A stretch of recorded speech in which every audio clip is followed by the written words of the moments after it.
যে আমরা এখন আসল শহীদ মিনারে চলে আসছি। হ্যাঁ, এইটাই হচ্ছে আসল শহীদ মিনার এবং এখানে আসলে সালাম। দাঁড়াও, এই যে আমরা শহীদ মিনার দেখতেছি, এটাই হচ্ছে আসল শহীদ মিনার। যেখানে কি হয়েছে বলো তো, তুমি বলতে পারবা?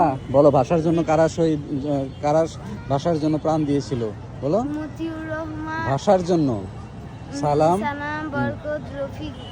হ্যাঁ। তারা কি করছিল? পাকিস্তানে উর্দু যে পাকিস্তানের রাষ্ট্রভাষা হবে সেটা ওরা মানে নাই, এবং এই না মানার কারণে তারা বলছিল না আমরা বাংলাদেশি, আমরা বাংলা ভাষায় কথা বলবো। হ্যাঁ, এই কারণেই এই জায়গাটায় তাদের সাথে পাকিস্তানি সেনাদের হয়।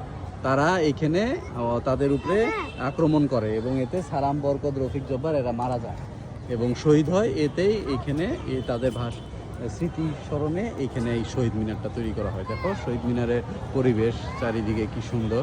এই বিকালবেলাটা ঈদের সময় মানুষ এখানে ঘুরতে আসে এবং পরন্ত বিকেলে ভালো লাগতেছে খুব।